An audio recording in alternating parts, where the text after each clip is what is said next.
கொடுத்துட்டாருன்னு சொல்லி ஏற்படுத்திக்கிட்டு அப்புறம் என்ன செய்வார்னு கேட்டால் இஸ்லாமிய நம்பிக்கை எப்படி தவறானது என்பதை வெளிப்படையாக நெஞ்ச நிமித்தி சொல்லாமல் கள்ளத்தனமாக உள்ளரங்குகள்லையும் தனிப்பட்ட முறையில் என்ன செய்கிறாரு, நஞ்ச விதைக்கிற விஷயங்கள்லாம் செய்கிறார். அப்போ இவர் இஸ்லாத்துக்கு எதிராகத்தான் முஸ்லீம்களைத்தான் அழைக்கிறாரு, முஸ்லீம் தான் அவருடைய இலக்கு, முஸ்லீம்களை முஸ்லீமாக வாழக்கூடாது என்பது அவருடைய கொள்கை என்பதையெல்லாம் ஆதாரத்தோடு நீங்கள் என்ன செய்ய பார்க்க போகிறீங்க. அது முடிஞ்சிருச்சு. பிரபாகரன் விஷயத்தை அப்போ முடிஞ்சு போச்சு, அவர் கொல்லப்பட்டார். அதுக்கு பிறகு நம்ம பேச தேவையே இல்லை. இப்போ ஏன் வருதுன்னு ஒரு கேள்வி உங்களுக்கு வரும். இப்போ எதுக்கு பிரபாகரன் பேச்சு வருது என்று கேட்டால் 2020ஆம் ஆண்டு 2 வருஷத்துக்கு முன்னாடி பிப்ரவரி மாதம் வரனே அவசியம் உண்டு அப்படின்னு ஒரு மலையாள திரைப்படம், மலையாள மொழியில் ஒரு திரைப்படம் தயாரிக்கிறாங்க. அந்த திரைப்படத்தை தயாரிக்கிறவர் ஒரு இந்து மதத்துக்காரர். ஏறக்குறைய சொல்லப்போனால் அந்த காவி சிந்தனையில் உள்ள ஒருத்தர் தான் தயாரிப்பாளர். டைரக்டரும் முஸ்லீம் கிடையாது. அதில் மம்மூட்டி இருக்கார்ல, மம்மூட்டியுடைய மகன் துல்கர் சல்மான் என்பவர் கதாநாயகர் நடிக்கிறார். அந்த படத்தில் கதாநாயகர் யாருன்னு கேட்டால் ஒரு முஸ்லீம் நடிகர். இஸ்லாத்துக்கு சினிமாவுக்கு சம்மந்தமே இல்லை, விளங்குதா? அவர் தொழிலுக்காக நடிக்கிறார். அப்போ அந்த படத்தில் ஒரு நாய்க்கு பிரபாகரன் பேர் வச்சுட்டாங்க. ஒரு நாய்க்கு பிரபாகரன், மனிதர்களுக்கு பேர் வைக்கிற மாதிரி நாய்க்கு பேர் வைப்பாங்க. அவங்க யாரையும் புண்படுத்துவதற்கு வைக்கலன்னு பொறுப்பு துறப்பெல்லாம் போட்டு விட்டு தான் என்ன செய்கிறாங்க, அந்த படத்தில் போடுறாங்க. இந்த பிரபாகரன் போட்டால் இதை உங்களுக்கு கண்டிக்கிறதா தான் நீ என்ன செய்யணும், இந்த படத்தில் இப்படி போட்டதை கண்டிக்கிறோன்ட்டு அதில் தயாரித்தவனை கண்டிக்கணும், இயக்கணவனை கண்டிக்கணும். அதை எல்லாரையும் கண்டிக்கிற விட்டுட்டு இந்த நாம் தமிழரில் சேர்ந்தக்கூடிய ஆளுக்கு என்ன செய்கிறாங்கன்னு கேட்டால், அப்படி சீமான் உருவாக்கி வச்சிருக்கிறார் கீழே.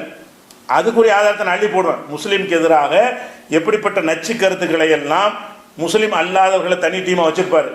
அவருக்கு மூளைச்செலவை செஞ்சு முஸ்லீம் டாபிக் வந்தால் எகிரி அடிச்சிருந்தீங்க அப்படின்னு கிளாஸ் நடத்தி தயார் பண்ணி வச்சிருக்கிறார். அந்த ஆட்களை விட்டு என்ன செய்கிறாங்கன்னு கேட்டால், முஸ்லீம் துல்கர் சல்மான் இதை நாயின் பேர் வச்சுட்டான்னு சொல்லிவிட்டு துல்கர் சல்மான் கூட திட்டிட்டு நாங்கள் வரமாட்டோம். என்ன செய்கிறாங்கன்னா பதிவுகளை போட்டு நபிகள் நாயகத்துக்கு நாயின்னு பேர் வச்சா ஒத்துக்குருவியா? நபிகள் நாயகத்தில் இருக்கிறாங்க. ஆயிஷா நாயகி நபிகள் நாயக மனைவியை இழுக்கிறான், இஸ்லாத்தை இழுக்கிறான். ஒவ்வொருத்தனும் கண்ணா பின்னாண்டு போட்டு என்ன செய்யறான், பிரபாகரன் நாய்க்கு பேர் வச்சதை புலிகள் பிரபாகரனை வச்சானா, எதுக்கு வச்சான்னு நமக்கு தெரியலை. ஏன் நாய்க்கு வச்சா நமக்கு தேவையும் இல்லை. அது உனக்கு விருப்பம் இல்லாத ஒன்றாக இருந்தால் தயாரிப்பாளர் போய் கண்டி அது போராட்டம் பண்ண நீக்க சொல்லு, அதை செய்ய விட்டுவிட்டு இந்த நாம் தமிழரில் உள்ள எல்லா கள்ள பயல்களும் இந்த கல்லையடி வச்சு திட்டுறது, அசிங்கமாக பேசுறது, அதுக்கு குழுமம் வச்சுருக்காங்க தெரியும், எல்லாத்தையும் முடக்கிறது, ஒரு டீமாக வச்சுருப்பானுவோம். இந்த மாதிரி நம்மளை எதிர்த்து பேசுகிறான், பாயிண்ட் பண்ணுறான், உடனே ரிப்போர்ட் அடிக்க, இதுக்கெல்லாம் ட்ரைனிங் கொடுத்து வச்சுருக்காங்க. நாம் தமிழரில் வேலை என்னன்னு கேட்டால், முகலூரில் பூரா ஒவ்வொருத்தன் 25 ஐடி வச்சுருவோம். நிறைய இருக்கிற மாதிரி தோற்றம் தெரியுதுல. காரணம் என்ன, ஒவ்வொருத்தனை 25-30 ஐடி வச்சுருப்பானுவோம், 25 கமாண்டை போடுவானுவோம். நம்ம ஏதாவது பண்ணிட்டோம்னு சொன்னால் நம்ம ஐடியை முடக்கிறதுக்காக என்ன செய்வாங்க, ஒரே நேரத்தில் 200 ரிப்போர்ட் அடிக்கிறது, பேசி வச்ச மாதிரி அடிப்பானுவோம். அவங்க நம்ம ரிப்போர்ட் அந்த பேஜை முடக்கிடுவாங்க. இந்த மாதிரியான வேலைகள்லாம் செய்யக்கூடியதுக்கு ட்ரைனிங் கொடுத்து வச்சுருக்குறாங்க.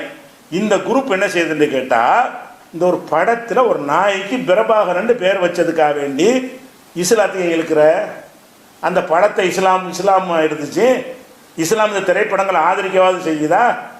துல்கர் சல்மான் நடிகர் இப்போ பர்ஃபெக்ட் முஸ்லீம் நாங்கள் ஒத்துக்கிறவாது செய்வோமா? சரி, அவரே தயாரிக்கலையப்பா. அவர் நடிகன் இயக்குனரும் தயாரிப்பாளர்னு சொல்கிற மாதிரி நடிப்பார். ஒரு கேரக்டருக்கு பேர் வைக்கிறதுனா அதுக்கு அவருடைய ரோலா, அது நடிகருடைய ரோலா இல்லை. அவருக்கு எழுதி கொடுத்த வசனத்தை பேசுவார், வாயை செய்ய சொன்னால் வாயை சேர்ப்பார். இதுதான் நடிகருடைய வேலை. அதில் என்ன யோசிக்கிறாங்கன்ற இந்த படத்தில் இதில் எப்படி இஸ்லாத்தை இழுக்கலாம், சீமானுடைய ஆட்களுடைய ட்ரைனிங் எப்படின்னு கேட்டால், இஸ்லாத்தை இழுத்து கொச்சைப்படுத்தணும் என்பது அவனுடைய அஜெண்டா. உள்ளுக்குள்ள அவ்வளோ வேலை செஞ்சுருக்கிறான். நான் ஒன்று அள்ளி போடுவேன் ஆதாரங்கள், ஏராளமான ஆதாரங்கள் அள்ளி இந்த தொடர் நீங்கள் பார்க்கத்தான் போகிறீங்க. அந்த மாதிரியான ஒரு சிந்தனையில் ஊட்டப்பட்டதுனால என்ன செய்கிறது, இந்த இங்கே பூரா பதிவை பார்த்தா ரத்தம் கொதிக்குது. எதனால் இப்படி தேவையில்லாமல் பிரபாகரனுக்காக வேண்டி பிரபாகரன் எப்படி தெரியுமா அப்படி தெரியுமான்னு சொல்லி இப்போ போடுறாங்கல்ல, இதே மாதிரி போட்டு தொலைச்சாலும் பரவாயில்லை. நீ பிரபாகரனுக்கு வக்காலத்தை வாங்கி தொலைஞ்சிட்டு போ, துல்கர் சல்மானை திட்டி தொலைஞ்சிட்டு போ, நாங்கள் சீனுக்கு வரவே மாட்டோம். அதுக்கு பதில் சொல்கிறவங்கிற பேரில் முகமது நபியை நான் பேர் வைப்பேன், என்னடா செய்வீங்க, படம் எடுக்க போகிறேங்கிறான் ஒருத்தன். முகமது நபி இதில் என்ன ரோல், என்ன ஒட்டுமொத்த முஸ்லீம் சமுதாயத்துக்கு ரோல் இருக்கா, இஸ்லாத்துக்கு இருக்குதா? அப்போ இவ்வளோ கீழ்த்தனமாக பண்ண பிறகு தான் அந்த 2020 இந்த பிரபாகரனை பார்த்து பேசலையடா, யாரா பிரபாகரன், விவாதத்துக்கு வர்றியாடான்னு கேட்டோம். இதுக்கெல்லாம் பதில் சொல்லிட்டு அதனுடைய தொடர்ச்சியாக ஓடிக்கிட்டு இருக்கிறது. இல்லாட்டிகளுக்கு தேவையே இல்லை. பிரபாகரன் நாய்க்கு பேர் வச்சானா நான் வச்சவன போய் ஆட்டி என்ன வேணாலும் செஞ்சுட்டு போ, சட்டப்படி சந்திச்சுக்க. அதை விட்டுட்டு என்ன செய்யறான்னு கேட்டால் அதில் கூட இந்த தர்மமும் கிடையாது அவங்களுக்கு. அதை பிரபாகரன் மேட்ரு கிடையாது. இதில் இஸ்லாத்தை என்ன செய்யலாம்? அந்த அந்த அந்த விஷம் விதைக்கப்படாட்டி வருமா திடீர்னு? இன்னைக்கு நடக்குது, நாளைக்கு பேசுகிறானுங்க எல்லாரும் ஒரே மாதிரியா? அப்போ என்னது? அந்த மாதிரி விஷம் விதைக்கப்படுது.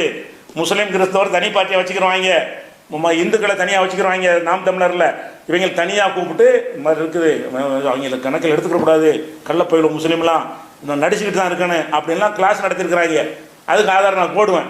அப்படி இருந்ததுனால என்ன செய்வாங்கன்னா, எந்த டாபிக் வந்தாலும் முஸ்லீமுக்கு எதிராக வர்ற மாதிரி ஆக்கி விட்டோம்னா தான் நம்ம வளர முடியுன்ற ஒரு அஜெண்டாவில் இருக்கிறதுனால அந்த இதில் என்ன செய்கிறாங்க, இஸ்லாமை வம்புக்கு இழுக்கிறது, நபிகள் நான் மனைவியை வம்புக்கு இழுக்கிறது, அதே மாதிரி முஸ்லீம் சமுதாயத்தை பற்றி வம்புக்கு இழுக்கிறது, இஸ்லாமிய களிமா வம்புக்கு, அரபியா தமிழான்னு சொல்லி அதை வம்புக்கு இழுக்கிறது.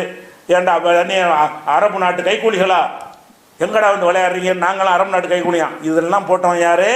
இந்த நாம் தமிழர்களால் உருவாக்கப்பட்ட நாதாரிகள் இதை போட்டாங்க. அப்போ நாங்கள் பார்த்துட்டு இருப்போம். அப்போ நான் 2020 நினைஞ்சேன், வரிக்கு வரி கொடுத்தேன். பிரபாகரனை பற்றி அவ்வளோ ஆதாரங்கள் அள்ளி போட்டேன். இப்படியான ஒருத்தரை நாங்கள் வெறுக்கத்தான் செய்வோம், ஆனால் நீ நாய்க்கு பேர் வச்சா எங்கள்கிட்ட சண்டைக்கு வர்ற அப்படிங்கிற மாதிரி தூக்கி நிறுத்துற அளவுக்குள்ள ஆள் கிடையாது எங்களை பொறுத்த வரைக்கும். ஆனால் நாங்கள் ஒன்றும் அவரை செய்யலை, செய்யாமல் இருக்கும்போது இந்த மாதிரி நீ பேசுகிற இப்படின்னு சொன்னோம். அப்போ ஒரு விவாத அறைகள் விட்ட சீமானுக்கு, நீ தமிழ் தேசியம் ஏமாத்துற, நீ ஒரு ஃப்ராடு, பித்தலாட்டக்காரன் அப்படின்னு சொல்லி எல்லாத்தையும் என்ன செய்ய நான் நிரூபிக்கிற பொய்யன், முன்னுக்கு முரண்பட்டு பேசுகிறவன், நீ ஆன்டி முஸ்லீம் என்று சொல்லி நான் இணைஞ்ச பகிரங்கமாக விவாத அழைப்பு விட்டேன்.